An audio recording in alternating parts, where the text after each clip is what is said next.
Hi everyone, this is Christina Barr and you're watching Black Tea News.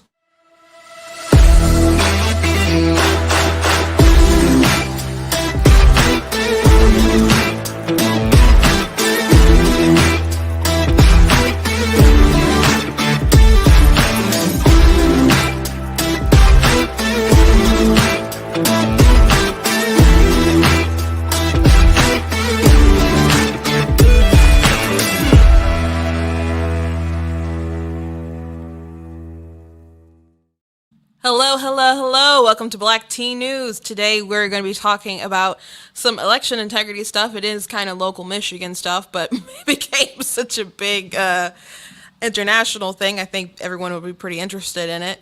And it's just something to keep a lookout on. I'm not saying we got something earth shattering, but something really, really questionable about just some shenanigans going on in Detroit where there's usually some shenanigans, and we want to make sure that we hold people accountable for some silly little things that they're doing. And I also want to talk about the CDC. They're flip-flopping on masks, and Biden, now he's saying that they're going to he said that the VA, they're going to have to wear masks, and so they're moving toward making all federal employees do that.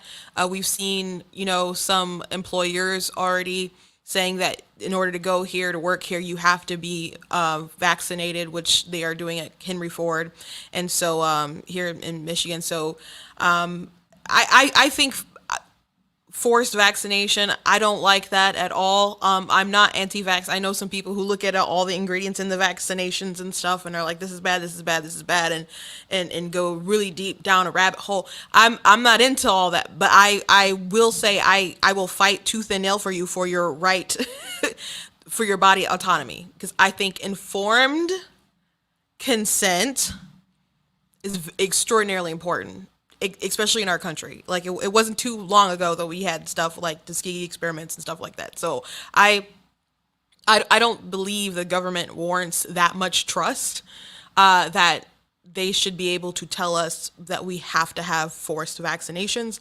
So and there's just a lot they've gotten wrong. There's a lot that they've lied about. There's a lot that they've hid on. So just from a principle standpoint, I don't like it, but we're going to be talking about a little bit of the flip-flopping with Fauci and them and the CDC, their terrible messaging. They want people, on one hand, they really want people to be vaccinated so bad, but they're not really incentivizing people to go out and live their lives when they're like, oh, you can still spread it, and you should still wear a mask even though you're vaccinated. So that is really bananas to me.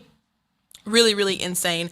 But before we hop into everything, I would encourage you all to go to blacktnews.com, check out my website, check out different stuff that I got there. Like this cool Be Better, Not Bitter shirt, which, man, it's really relevant. I got a nice size TikTok following. I joined it in February. I'm at 37,000 followers on it. They have not banned me yet. That is like a badge of honor with conservatives. they just start over again and rebuild their platform. And I've had to, be part of campaigns to get friends who were kicked off back, get them back on the platform. Once they unfairly, kick them off. There's been a time or two they've tried to ding me for violations that were just silly. There is a bias in the media, but we fight against it. That's one reason why I want you guys to stay up to date with my website so you can see me on all the socials. But anyway, people are really, really, really upset when you say that you're a black conservative, and like there's a phrase that's really popular on TikTok. They'll call you a pick me, which implies that everything I say, everything I do is for white validation. So I did a video yesterday replying to someone who said that, and I was like, I'm really baffled. Like, your comment's not original, but I'm really, really extraordinarily baffled by the fact that you people are so comfortable being racist, being so comfortable expressing your white supremacy, since you obviously don't believe that black people can be sincere, that black people can express their own thoughts without seeing what the white people think about it. And it's very strange that you think that I think that I would get more validation being a conservative rather than like posting a BLM in my profile, that I have these conservative views that I got being within a church of black people. And you think I retain those conservative thoughts living in a predominantly black city? Like, it doesn't make any sort of sense. So that person ended up deleting their comment. Which it's funny. I guess that's the goal. A lot of people just ignore their trolls. I'm trying to learn more, but when I feel that I can have a good comeback and make a good video out of it, I'm pretty much gonna go for it. If you follow me on Facebook, sometimes I post my replies and stuff to these people. You know I like trolling my trolls. You know I like that. You know I like that. So anyway, there's a lot of people really bitter that I have my own opinion, that black people can have their own opinions. But that's one of the reasons why I got this Be Better Not Bitter shirt. So that's one thing that's on the website. You can check that out. Go buy that for yourself. It came out really cool. We got Carver, Tubman, and Frederick Douglass on there. So that's one of the many things you get from the store. I've got this hoodie is so cool in person. The goat hoodie, and you can also get in the shirt, and also the Defeat Joe Biden shirt. Denounce white supremacy, defeat Joe Biden shirt with a list of his racism on the back. So those are a couple things that you can get at the website, including, we got some mugs and stuff with my logo and so on it. So go check that out. I do want to thank the Brighter Michigan PAC for allowing the space. I'm in the studio today. So thank you to the Brighter Michigan PAC. And I got a little video from Eric, who works for the PAC, on topic with what we're talking about today. Did a little snippet talking about Janice Winfrey and the Detroit, who is the clerk of Detroit. You're supposed to be able to go see them test the machines in person, but Detroit has decided that they want to do it via Zoom. So Eric brought that to my attention, so I'm grateful. So I'm going to be talking about that today. If you would like to support blacktnews.com, you can do that at the website, or you can do that via Cash App or PayPal, whatever. I appreciate what you guys do. I appreciate you watching, sharing, subscribing, all across the platforms. I have a lot of fun on each one. Particularly on my TikTok right now. I was so hesitant to do it, but I do love my TikTok. But anyway, let's jump right into it. First things first, I do like to start off usually with a meme or a comic or something. I got another comic from my friend George Alexopoulos.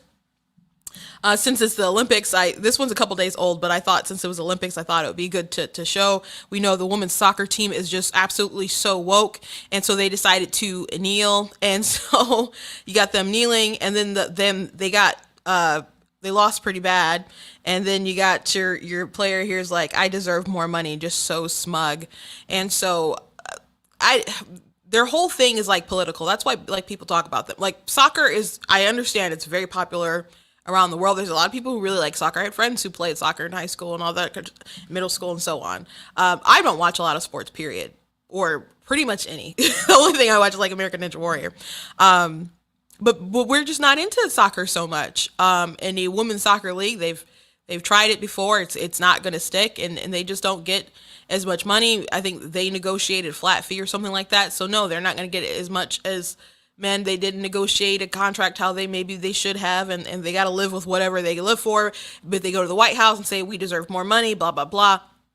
And it's like, well, no, if you were bringing in more money that was worth it, you could be paid, and you can negotiate in that way, then you would have what you would have. But your whole shtick is complaining. Now, I'm not saying they're not talented athletes, but what them losing after kneeling is kind of karma, I guess. I don't want to see America lose in the Olympics, but I think we're losing by having people like them represent us. So my two thoughts, my few cents, I guess, about that. But let's move on to the issue of the day. So I'm gonna go ahead and play this video.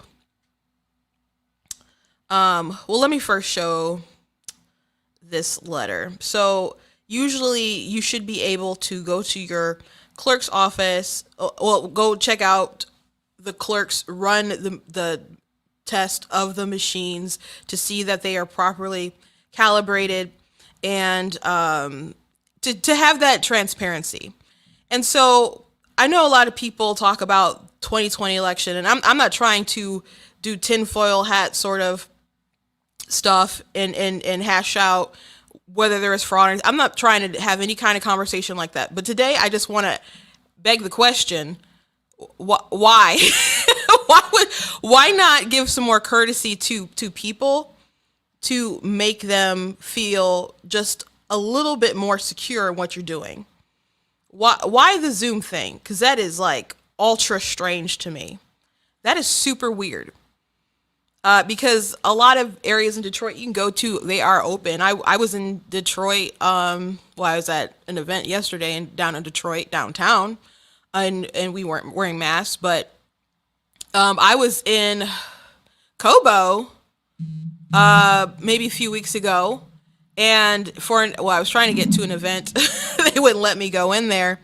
But it was the governor was there, Duggan was there, the mayor.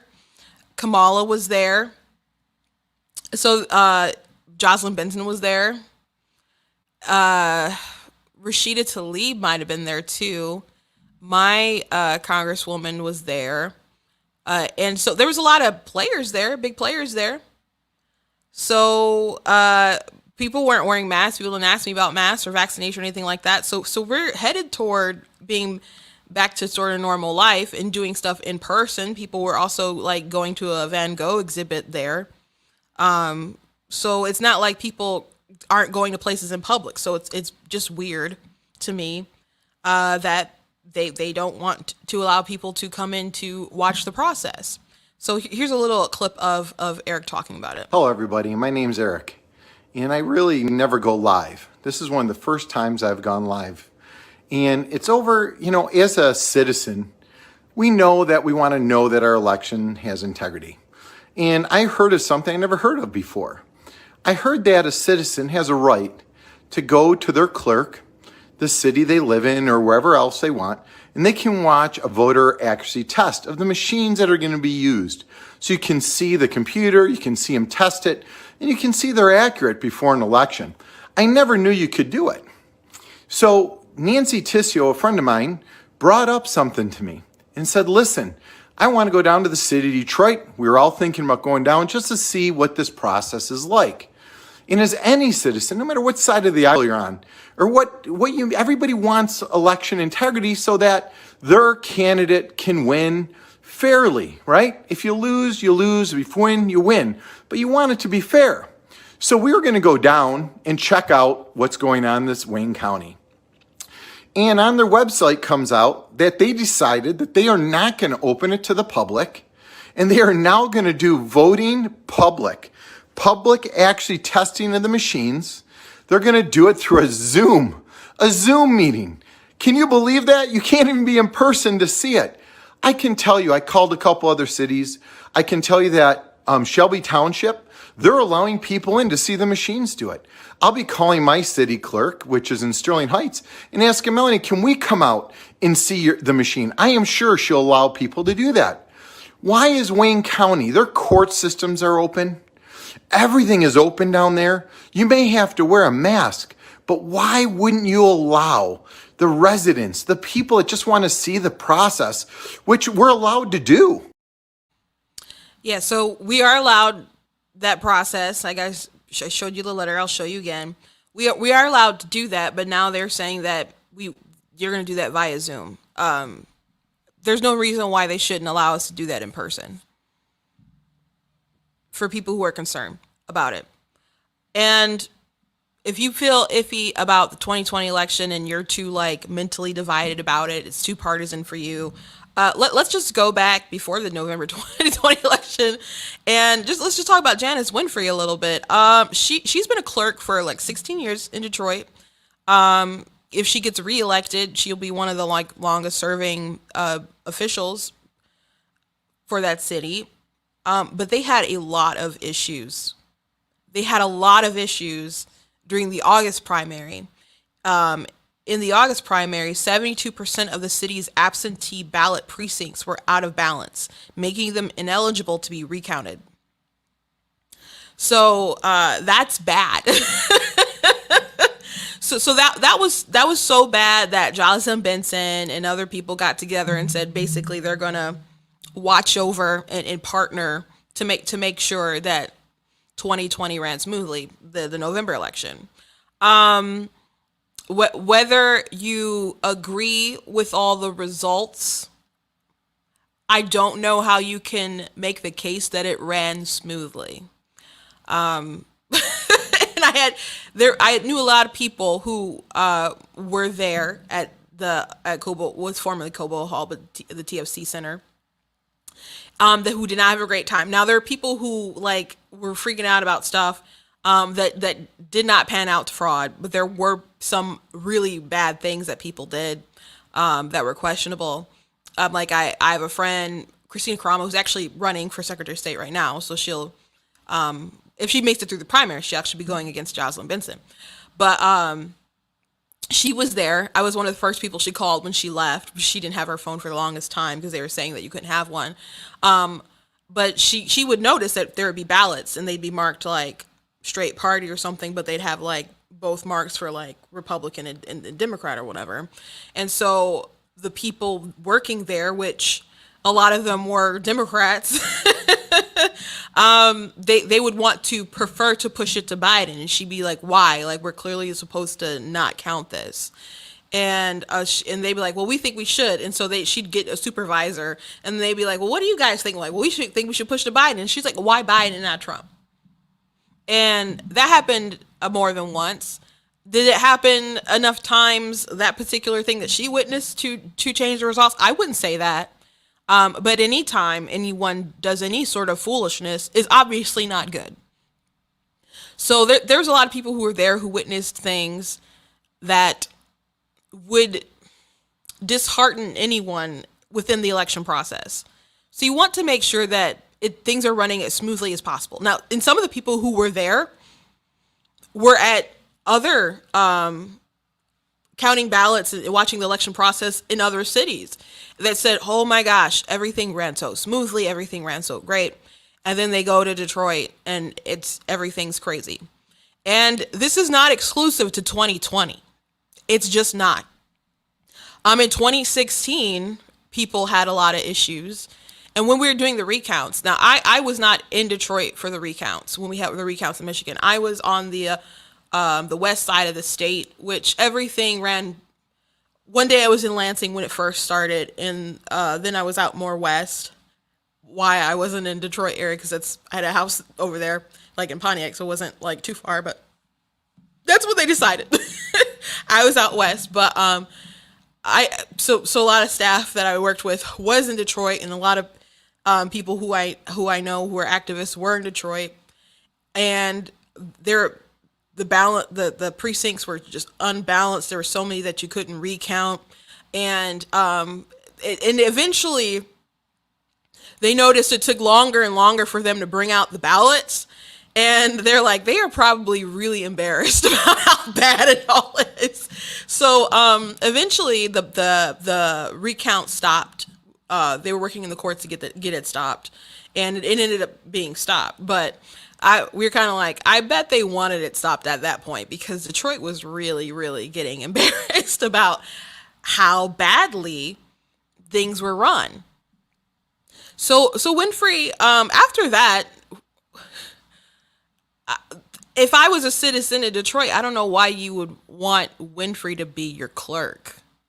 I don't know why the higher ups would push for that. I don't know why you would mark her on the ballot.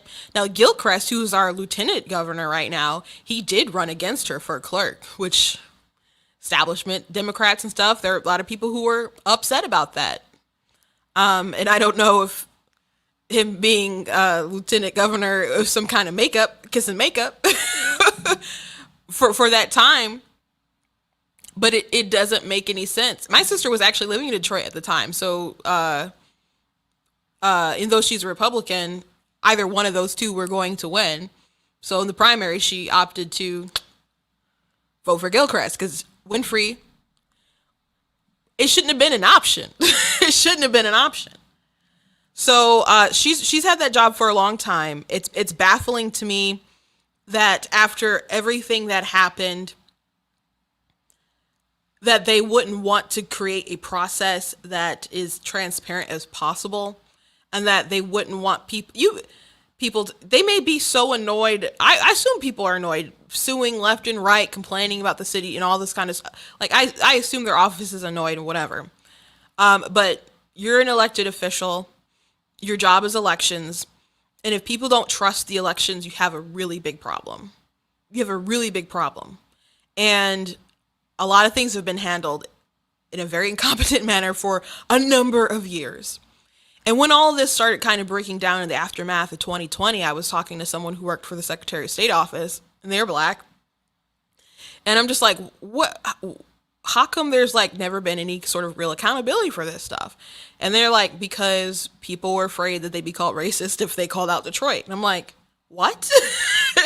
And that's what they said. And so, and I was having a conversation with a clerk, and so they had that conversation with some higher ups. And then as she started to say it, I finished the sentence of like, because they didn't want to be called racist. And she's like, yeah. I'm like, my gosh. So issues and problems that should have been worked out have really been ignored on the left and the right, because of identity politics. And when the board of canvassers had an issue and wanted to just stay off a little bit for the numbers that were out of sync or what they thought was out of balance, man, they came in hard on some of those people, and they were calling them racist. So there hasn't been a lot of accountability. There are 3 people who are running against Winfrey in a primary, but Winfrey has had the backing of people for a while. Actually, after 2016 I guess it was after 2018 when Jocelyn Benson became the Secretary of State, they had a committee for like elections, and Janice Winfrey. Granted, Detroit is a huge city in the state, but that was an interesting person to like have on your committee. Really, really interesting after everything that happened. So we need some accountability, and accountability includes transparency. So if you're watching, if you're from Detroit, like call your clerk and Janice Winfrey, let her know that you don't appreciate that. Raise some stank about it. Share this video. I posted the letter on my page, on my Facebook page. I'm going to make a TikTok about this, so just spread it around. Just say this isn't cool. This isn't how things should be working to restore the faith in our election process. I do not want people to feel like their ballot doesn't count. Whether you're voting Republican or Democrat, I don't want that to happen. So having people have talked so much about voting machines in the past, year. It's crazy to me, absolutely bonkers, that they would want to do the Zoom thing instead of people in person going to watch it. And you can call your own clerk wherever you're from and see about testing the machines yourself and being there to kind of gauge and make sure that everything is on the up and up. And that's not something you just have to do in Detroit. You can do it wherever.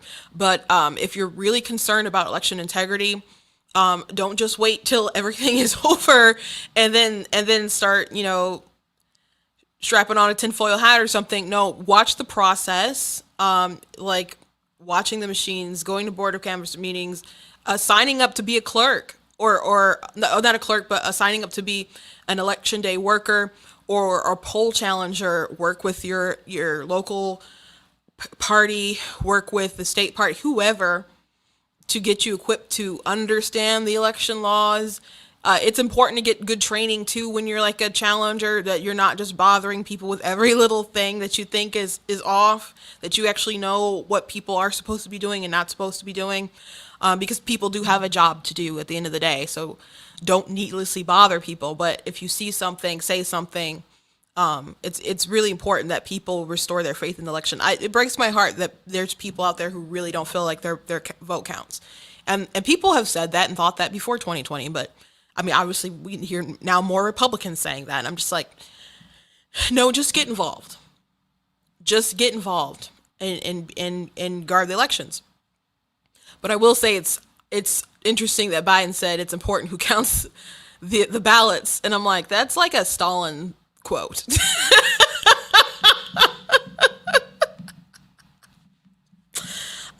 Way to go, Joe. You're not like restoring the faith in elections. But he's not restoring much faith in anything.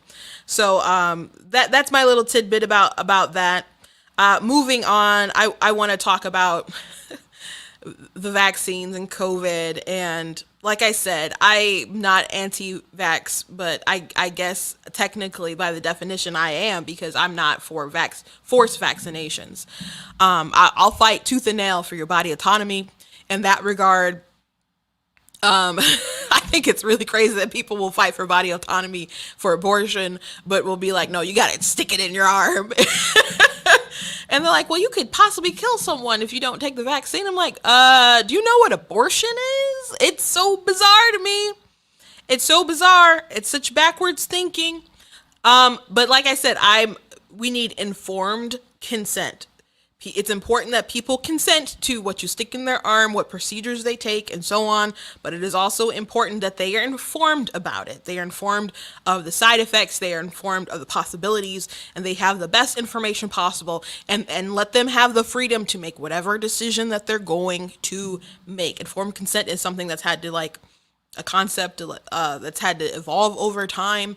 But like I said, I don't feel that the government warrants as much trust as some people are, saying that they deserve.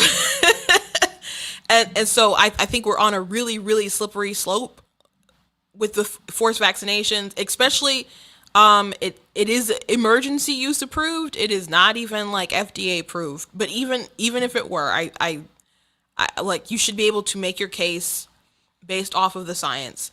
And a lot of these people who are pushing for it also urged people to be skeptical of it because they didn't like Trump.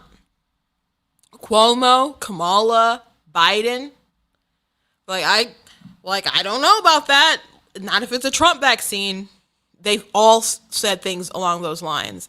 In a perfect world, they would have got together and been urging it, and they would have put the safety of the people above the virus, above all the shenanigans that they did. But they could not do that because it was worth stopping the whole entire world to stop one man. That is crazy to me.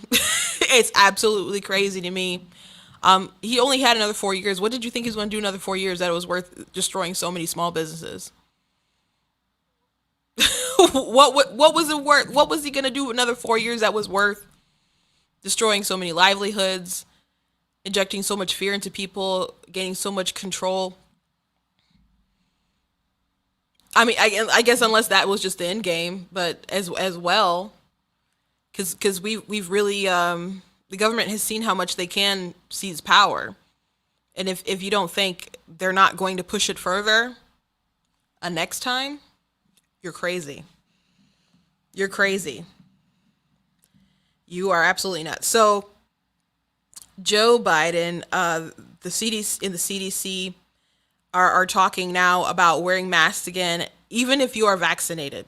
So that means people who are vaccinated, who thought there'd be incentives for being vaccinated, like you go back to your normal life. They're talking about the Delta variant, and they're saying that you might have to take it, to wear masks. The kids are gonna have to wear masks, and a lot of the incentives that people thought there would be, they're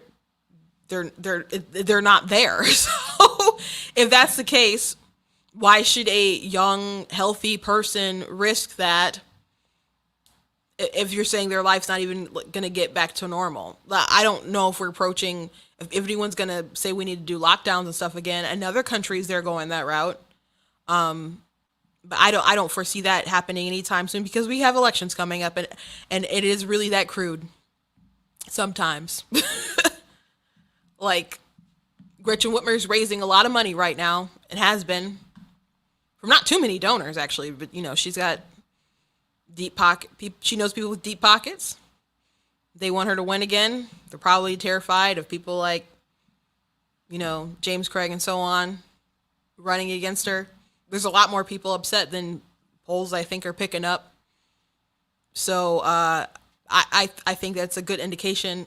And she made a statement or something, or implied that we're not heading toward more mandates, which we had to repeal and go to court and do all kinds of signature gatherings to stop the tyrannical power they impose on people in Michigan.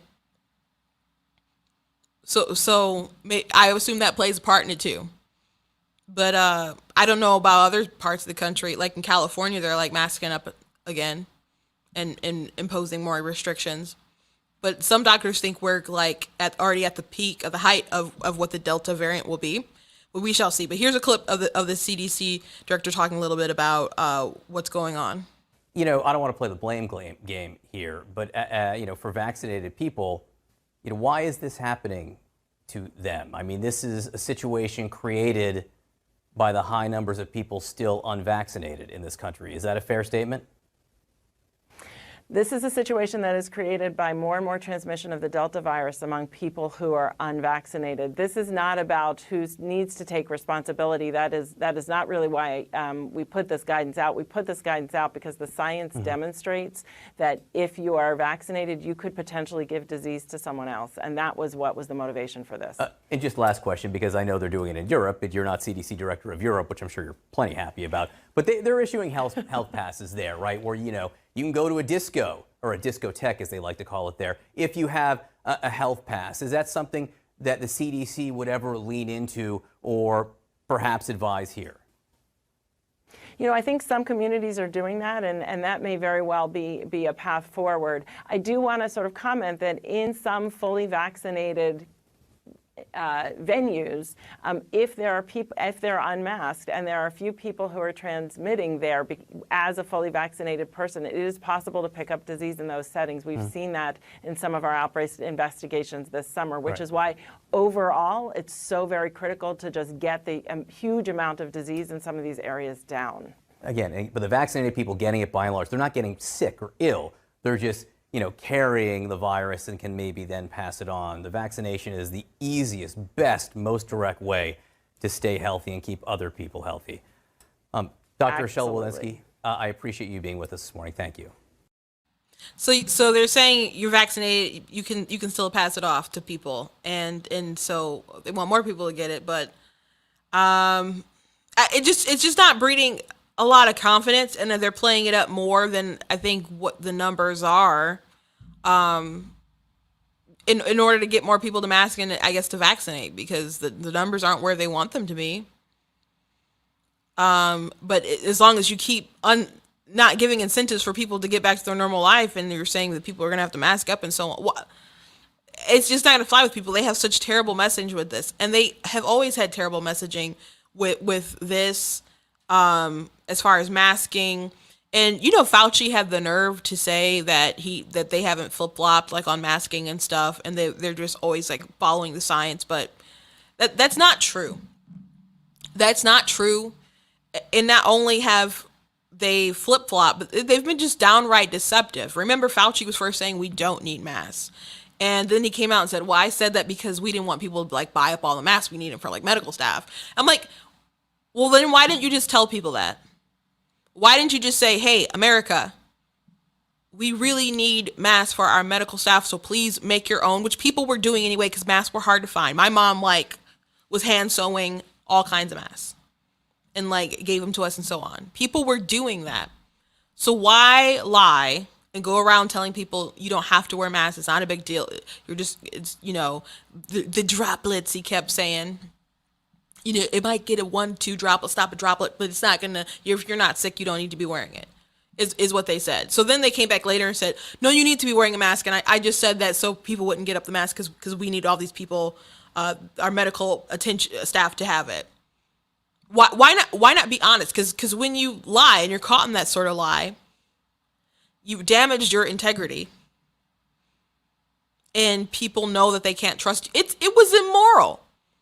If you really felt that people did need to wear masks, you decided that some other people were more important than the rest of the population. So it was worth lying to them and risking their lives. I know he lied, but has anyone really analyzed how immoral of that lie was? If you really feel like masks are saving lives and you told people not to wear them, because you prioritize other people's lives over them? when you could have just said, hey, go make your own mask or something. And Fauci still has a job, and Jen Psaki, they asked her, like, can you foresee any reason to fire him? And she said no. She didn't have to circle back for that one. I posted this video on my Facebook page and maybe my YouTube one not too long ago that I'm going to play of Fauci flip-flopping, but first I'm going to play this other video that was on CNBC of them talking about the Delta variant and the just the mismessaging of the whole CDC and how they're really botching this thing. The CDC now saying fully vaccinated individuals should wear masks inside in certain areas of the country where there is substantial or higher levels of virus transmission. CDC director saying that studies suggest vaccinated people may be able to transmit the virus. However, she also stressed the vast majority of cases of transmission are occurring in those who are unvaccinated. As for the fall, the CDC now saying that all students, teachers, and staff should also wear a mask at school. This is regardless of their vaccination status. Meantime, President Biden says his administration considering a COVID-19 vaccine mandate for all federal employees. His comments coming out of the Department of Veterans Affairs required it. It says it's requiring its medical personnel to be fully vaccinated. Joining us right now to talk about all of it is Dr. Scott Gottlieb, former FDA commissioner, CNBC contributor. He also serves on the boards of Pfizer and Illumina. And Doctor, it feels like over the past 24, 48, 72 hours, things have shifted. At least our understanding has shifted. And the thing that struck me the most was the comment from the CDC director effectively suggesting that they believe that if there's a breakthrough infection in somebody who's vaccinated, that they have as much of the virus in them and the ability to shed it and therefore share it with others as somebody who's unvaccinated.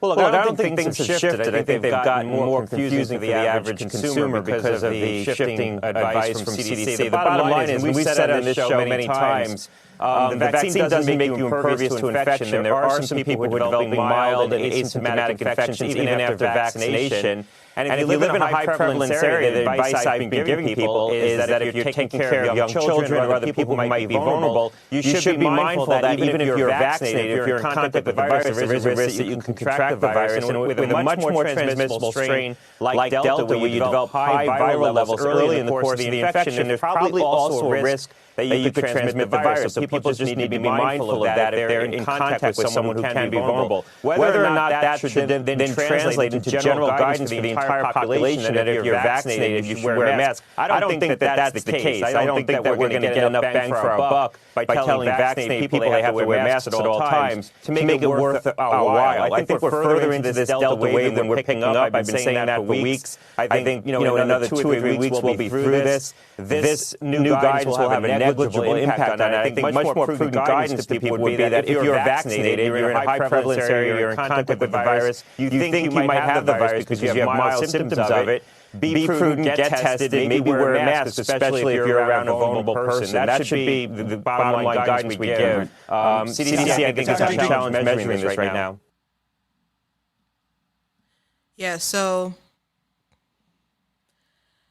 they got some issues. So it seems that they're trying to freak out people more than perhaps they should. Now, they've always had articles saying that it's possible to still get it. Is it a high percentage? Not according to a lot of data that's come out, but they're really playing it up. Yes, there are other strains. But they've had some really, really bad messaging for the population at large, especially when you have people saying you got to go back to school and kids who have not been really impacted by it as far as like them catching it and so on and having any sort of severe condition or, reaction to it, that they have to be masked up from like 2 years and above. That's not how you're going to incentivize people to go out and get the vaccine if you're telling them that their lives perhaps aren't going to change too much. So they got a real issue on their hands. I don't know. There's obviously agenda versus duty, and they're like clashing. And then there's like the science, and then what they want to get out of the science. Like, you cannot just trust. I did a video response to someone talking about transgender issues, and they said, well, look at the WHO's definition of what gender is. And I'm like, no, you cannot just trust the WHO, because they have agendas too. Anything that touches government and there's some kind of bureaucracy, you can't just say science, because nothing is so pure that it cannot be corrupted by government stupidity or money. Nothing is too, not even the church is too pure to not be corrupted. Now, I'm not saying there's not good churches. I go to a good church, but you can't just put full authority into something, especially if they're trying to take away your will in the equation. And we've seen in some employers and people in other countries are pushing vaccine passports. People are pushing back. People are protesting in the streets against it. And I think it's something we need to fight hard against, because you don't even have to look. I keep saying you should not give the government that much power over you to make that decision. They should have to make a compelling case. And if they do, you go ahead and you can trust the science or whatever. However, just that full-on ability for them to make you do that, we should not let them do that. And you don't even have to go far as back as something like the Tuskegee experiments to say, we shouldn't trust the government. You could look today, right now, at like abortion and how I think the science is undeniably consistent that life starts at conception, that what's in a womb is a child, it's living. Like, that's why when people ask Jen Psaki, like, does Biden think that a baby is alive or a child is alive at 15 weeks? She's like, if you're saying we believe in the woman's right to choose, yes, that's what we're saying. Like, no, that's not the question we asked. You dodged it because you don't want to say that, because you don't want to face the consequences of what that will mean. And so they twist all sorts of things. They have all sorts of narrative, so they don't have to acknowledge the biological truth of what in your womb is alive, and it's a person. And if they're willing to do that for funding from Planned Parenthood, like donor dollars or whatever the heck they're doing to those baby body parts, who knows, whatever reason, they're willing to convince women that it's better to kill your child if you have ambitions and dreams, and that by the way, it's also not a child. They're willing to do that. And if they're willing to do something so evil with something that is so obviously alive, why would you just want to give them blanket authority to inject you? And I'm not against vaccines, but I am against mandates. 100%. And I think every politician needs to be able to die on that hill. And I don't hear a lot of people to talk about it from that standpoint. I do hear people talk about like ski experiments and stuff like that, but just from the fact of what they're willing to do right now, today, blatantly in your face, for their whatever their agendas are, they don't deserve your full trust. I love this country though, but there's a reason why we don't give our government too much power. Because power corrupts. So I'm going to go ahead and play this video with Fauci doing flip-flop. I made this, I pieced this together after Biden and them were like, oh, let's you can go out and be free and remove the masks. It's like, what has changed? Nothing has changed. They probably saw some poll numbers or something. But here's a little snippet of how Fauci was at the time when this came out versus what he was saying, getting into it like with Rand Paul and stuff. Well, George, I'm obviously careful because I'm a physician and a healthcare provider. I am now much more comfortable in people seeing me indoors without a mask. I mean, before the CDC made the recommendation change, I didn't want to look like I was giving mixed signals. But being a fully vaccinated person, the chances of my getting infected in an indoor setting is extremely low.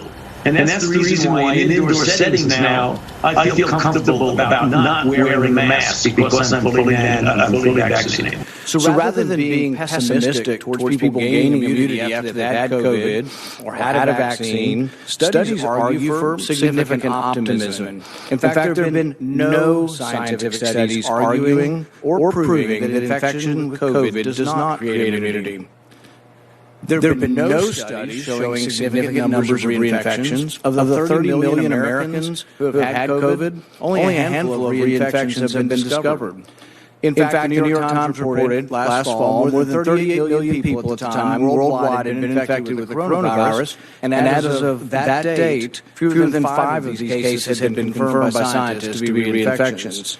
Scientists interviewed for the article concluded, in most cases, a second bout with the virus produced mild symptoms or none at all. Given that no scientific studies have shown significant numbers of reinfections of patients previously infected or previously vaccinated, what specific studies do you cite to argue that the public should be wearing masks well into 2022? I'm not sure I understand the connection of what you're saying about masks and reinfection. We're talking about people who have never been infected before. You're telling everybody to wear a mask, whether they've had an infection or a vaccine. What I'm saying is they have immunity, and everybody agrees they have immunity. What studies do you have that people that have had the vaccine or have had the infection are spreading the infection? If we're not spreading the infection, isn't it just theater? No, it's not. not. The vaccine and you're wearing 2 masks. Isn't that theater? No, that's not. Here we go again with the theater. I am now much more comfortable in people seeing me indoors without a mask. I mean, before the CDC made the recommendation change, I didn't want to look like I was giving mixed signals. You've been vaccinated and you parade around in 2 masks for show. No. You can't get it again. There's virtually 0% chance you're going to get it, and yet you're telling people that have had the vaccine, who have immunity. You're defying everything we know about immunity by telling people to wear masks who've been vaccinated. No. Instead, you should be saying there is no science to say we're going to have a problem from the large number of people being vaccinated. You want to get rid of vaccine hesitancy? Tell them they can quit wearing their mask after they get the vaccine. You want people to get the vaccine? Give them a reward instead of telling them that the nanny state's going to be there for 3 more years and you got to wear a mask forever. People don't want to hear it. There's no science behind it. Well, let me just state for the record that masks are not theater.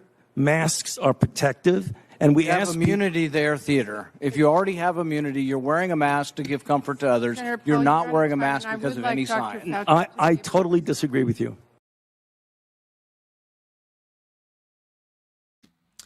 Yeah, so obviously it was theater because when they decided, oh, we can take off the mask, Fauci's like, well, I'm a public figure, so I didn't want people to see me without my mask on, but now since we don't care about that and we're saying everybody can not wear one, I can go around not wearing one.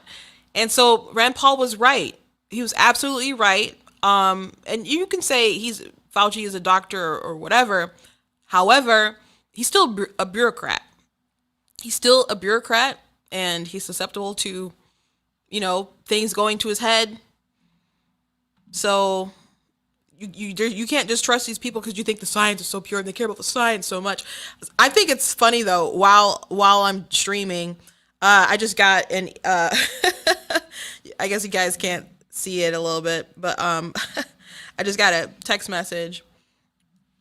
It said less than half of vaccinated Michiganders are currently entered in the MI shot to win $2 million cash prize drawing on August 4th. Is this legal? All these prizes they're doing and stuff for people who are vaccinated. It's crazy to me. It's crazy to me. Don't miss your chance to win the $2 million cash prize. A $50,000 daily prize, or one of the 9 college scholarships. People are in drawings for college scholarships if they're vaccinated. Shouldn't we be talking more about these kids or young people who may be developing heart problems and dying from the vaccine? I know they're still looking into that, but that's like a serious thing we need to talk about. I don't begrudge anyone who decides that they're going to get it, but we do need to discuss side effects or possibilities, or the fact that it's still emergency approved and they go through a process. It's just the truth. It's just the truth. Informed consent. Informed consent. Very important. Extraordinarily important. So, I'm going to close things out on a positive note. I want to play a video from, I was at an event last Friday that the Bride of Michigan PAC put on for the Fallen and Wounded Soldiers Fund, and which 97% of everything they raised goes to a veteran, which is great. So they had different people that they honored, and so I have a video that I shot really quickly after they got all their speeches and stuff. So I wanted something on a positive note. Jim McLuhan, he told such great stories. He didn't have a lot of time to do it there, but there was another event we went to the night before that he talked about being in the trenches and having the thought like, I haven't really told my father that I love him. And he told the Lord, you know, if he got back home, made it back home, he's going to be the best son he can, the best father that he can, the best coach that he can. And then when he made it out, after he said that prayer, like a peace came upon him, like whatever happens is going to happen. But he made it home, when he saw his father at the O'Hare Airport, they embraced each other and said, "I love you," as if they had been doing that the whole time. And he knew that his father loved him, and he knew that that the feeling was mutual. But that's not just something that men just like spouted all the time. And so, but since that time, they integrated that into their lives. He integrated to their lives with his children, his son, the people that he coached, to encourage each other, to let them know how much you care about them. And he had some amazing stories. But I asked him just one question, like, what sort of advice does he have for people today? Because we're so divisive. So I'm going to go ahead and play what he said. I'm here with Jim McLuhan, who is the Medal of Honor recipient. I just want him to give like a little bit of like, what's a good life lesson that you could have for the world? We're so divisive today. So what's something that you can just inspire the people with? Well, I think the golden rule, do unto others as you'd have done unto you. A lot of people don't know, but every religion in their good book has a verse that is the same as our golden rule in the Bible. Do unto others as you would want them to do unto you. You know, if that would happen, we would not have any wars. We wouldn't have any bickering. We wouldn't have anything that goes on in the way that it's going on in this country right now. But I'm a firm believer that we're going to bring that back around. And I would like to thank everyone out there who has served or is serving their country, protecting our liberty, our freedom, and the American values. Thank you so much.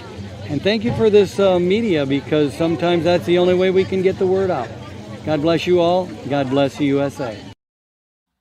Did you hear that? He was thankful to Black T News. But you know, he had some great stories. So I was grateful to go there and attend. And they raised a lot of money for veterans. And it's important to cherish the people who came home and respect the sacrifice of the people who didn't. And he was so humble. Just an incredible people, incredible stories that I got to hear. I'm always so honored by these people who are willing to risk it all, and the people who did give it all. But on a closing note, make sure that you guys go to blacktnews.com, check out content that I have. Follow me on all the platforms. You know, I'm on TikTok, Facebook, YouTube, Twitter. All my handles are at blacktnews.com. And that's tea, like sipping the tea. Sometimes people just think it's the letter T, but no, we spelling the T on this program. And except Twitter is at True Black Tea. At True Black Tea is also my backup account for TikTok. I'm in good standing right now, but like I said, they are really biased. But I'm doing really good on that platform right now. So I always have a lot of fun. If you're not on TikTok, you should be on there just for me. Seriously. Or I do have some, you can go to TikToks and watch them just on the desktop. I do have a few of my TikToks on the front page of my website. So again, check out blacktnews.com. Make sure that you guys are checking out, like I said, the content that I have. And if you would like to donate, you absolutely can do that. You can go to blacktnews.com/donate to do that, or you can do so via Cash App, or you can do that via PayPal with what's been going on the whole time I've been talking with the scrolling bar at the bottom. You could do it that way, or yes, you can just go to the website. And please also check out stuff that I got in my store, like this awesome Be Better Not Better shirt. Really, Black Republicans are really liking it. You don't have to be black to buy it. You can do whatever you want. But check out this shirt. My goat hoodie looks so good in person. I promise you. You can get that in a hoodie and order the shirt. It's very, very comfortable, very, very soft. And you get this, and this is a soft shirt too. I got it long sleeve, short sleeve. But the Denounce White Supremacy, Defeat Joe Biden shirt. I'm not the victim you're looking for. I voted for Trump, and all I got was a list of great stuff, and ending with tax cuts in this loud t-shirt. So I got a lot of cool stuff you guys can check out and support. I got some stuff with my logo, as some people were requesting, like, so you get that. I got some shirts and stuff with it, the cool little black tee stuff. So go check that out, support. Thank you guys so much. God bless you, and we'll see you tomorrow.